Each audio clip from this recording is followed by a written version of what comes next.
tipos de variáveis, controle de fluxos, vetores e matrizes e talvez arquivos, tá certo? Tipo, tem muita coisa sobre isso, não é pouca coisa não, é muita coisa, tá? Principalmente, sim, também tem strings, tá certo? Além disso, além deles verem tudo isso que vocês vão ver, eles veem orientação a objeto, que é bem mais pesado do que tudo isso, tá certo? Na verdade, isso é o fundamento para orientação a objeto, que não é interessante para vocês, tá certo? Até por proposta do curso, como vocês usam isso como ferramenta, tá?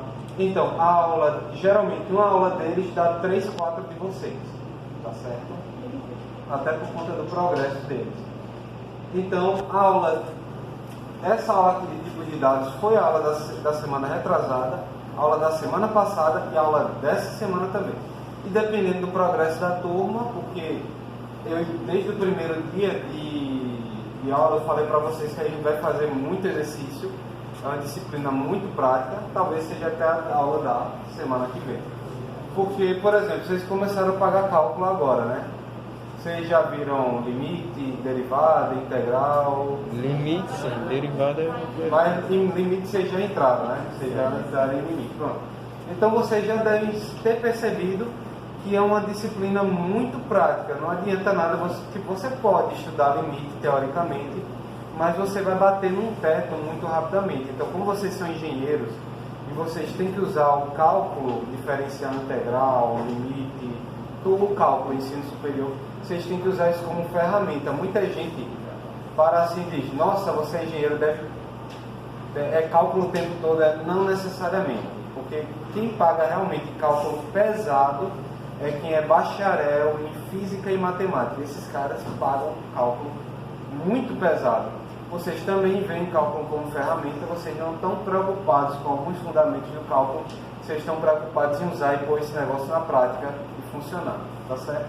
De maneira semelhante é a disciplina de algoritmos, tá certo? Então, as aulas mais importantes de vocês são as aulas de exercício, tá certo? Eu lhe garanto que na aula de hoje você vai aprender mais do que das aulas anteriores, tá certo? E se você teve alguma dúvida, a hora de tirar é agora, porque uma aula que você perde é muito conteúdo, tá? Vou iniciar fazendo uma revisão, tá certo? A gente viu uma história, o histórico do Python, algumas características da linguagem, ferramentas. É interessante que vocês tenham alguma ferramenta para que vocês pratiquem ou exercitem. A ferramenta que a gente vai estar usando aqui, ó, vai ser o Anaconda, em especial o Spider. Eu acho que vocês já estão familiarizados com ele, tá certo? Mas existem algumas versões do web que são terríveis, mas para quem não tem nada, é o que tem para hoje, né? Às vezes eles têm um bug assim muito sinistro, tá certo? Mas tecnicamente, para mim, pouco importa qual ferramenta que vocês não usam. Eu quero que funcione. Só isso. Funcionando, para mim, está valendo. E aí, tá certo? A gente viu um pouco sobre a compilação, a gente viu sobre o processo de comentário em código, né? Algumas questões sobre o compilador, tá certo? A gente não viu sobre o modo interativo, mas o modo interativo é esse aqui, ó. O via console, por exemplo, tem A vai receber 1, B vai receber 2, print A mais B, por exemplo. E aí você tem todas as execuções, tá? Via em console. Você pode executar todo o seu código em console, linha por linha? Pode, não tem problema nenhum não. Mas é mais interessante para a gente codificar tudo e deixá-lo rodar de uma vez. Mas aí você fica livre para saber, para dizer qual é a parte que mais te interessa, tá certo? A gente viu tipos de variáveis, tá? A gente viu texto, que são strings, tá? Inteiro, real, que é ponto flutuante. Para quem não sabe por que o nome ponto flutuante, você tem aqui a reta real, que vai estar aqui centralizada em 0, e você vai ter os seus números inteiros, né, na sua reta real. Não necessariamente nessa proporção.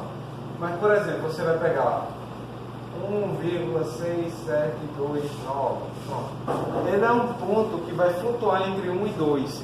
E por isso que nós chamamos ele de ponto flutuante. Tá certo? Inclusive, esse tipo de conceito é muito usado em limite. Vocês já começaram a entrar em teoremas de como o hospital em cálculo? Não? Beleza. Mas, por exemplo, pessoal, deixa eu dar um exemplo bem básico assim para vocês. Geralmente você tem o quê? Ah não, isso aqui ainda vai puxar alguma coisa lá na frente, então deixa quieto. Que é porque entender a um número é diferente de igualar um número, porque você geralmente tem o quê? Você quer calcular o limite de f de x, com x tendendo, por exemplo, a zero.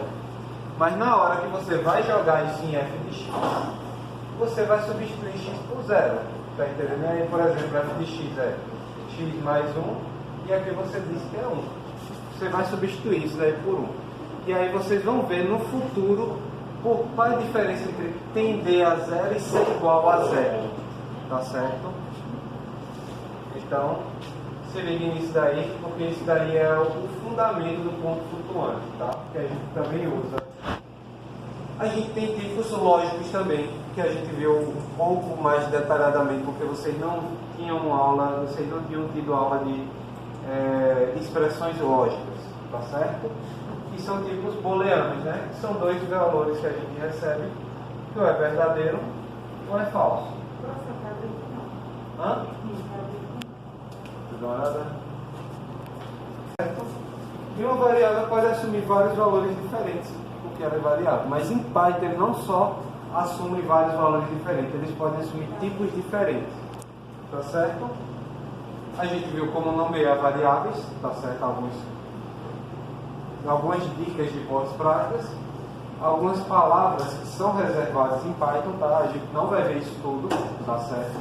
A gente vai ver o que realmente é interessante para a gente. Por exemplo, a gente vai ver essa aqui, talvez essa aqui também, essa aqui, essa aqui, essa,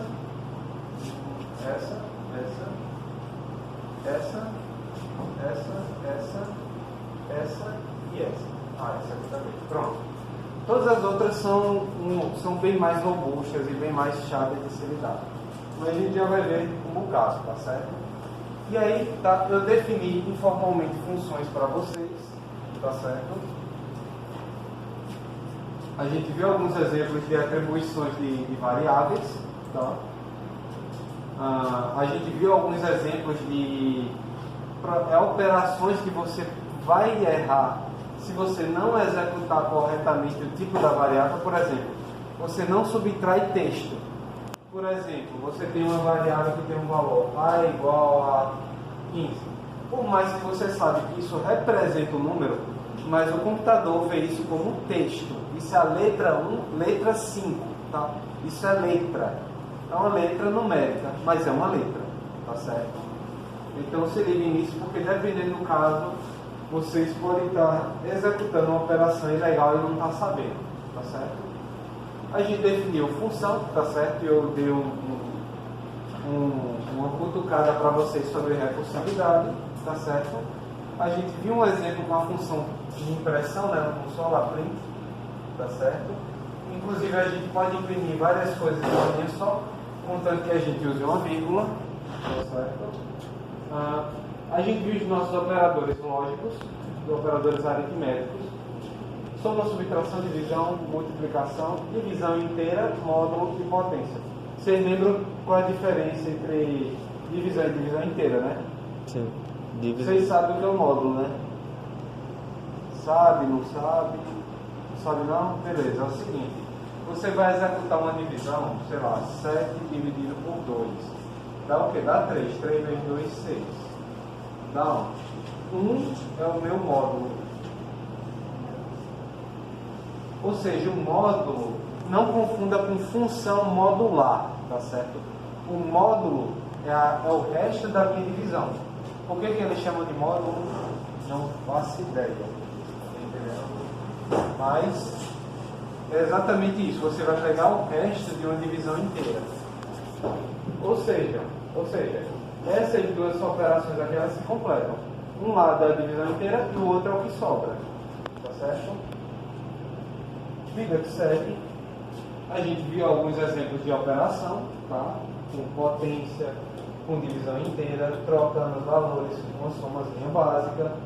tá certo? A gente viu também a concatenação, né, que é duas strings com operador de soma, você vai ter concatenação, tá certo? Concatenação é literalmente juntar as duas strings, tá? E a gente também viu a operação de repetição, você vai repetir uma string N vezes. Por exemplo, se eu tenho uma string 15 e eu repito ela 2 vezes, o resultado é esse, 3 vezes, o resultado é esse, tá certo? Tá, outra string, claro. A gente também viu algumas funções. O Percapitalize tem muita função, tá certo? Muita função mesmo. Algumas dicas aqui a gente levou um pouco mais de tempo, porque aqui vocês não estavam acostumados, tá? Uma coisa importante, quando a gente começar a usar esses operadores lógicos, quem vai montar a sentença lógica é você, tá entendendo? Então, se você montar uma sentença que não se adeque ao seu problema, vai dar bronca, tá certo? Por exemplo, você quer saber se o cara digitou um número par, tá certo? Então, o número módulo 2 foi igual a 0, ou seja, o resto da divisão do número por 2 for 0, isso aqui vai ser true, tá certo? Se não for, vai ser false, tá certo? Quem monta isso aqui são vocês, tá certo? Isso aqui sai da cabeça de vocês e é uma coisa bem difícil de se lidar, tá certo? E dá muitos erros, inclusive. Bem, feito isso, vocês têm alguma dúvida sobre essa breve revisão? Então vamos para a parte que interessa, exercícios, tá? Se você não está conseguindo ler, não tem problema não. Eu vou deixar aqui para você ler de boa. Meter a mão na massa, vamos lá. 10 minutos.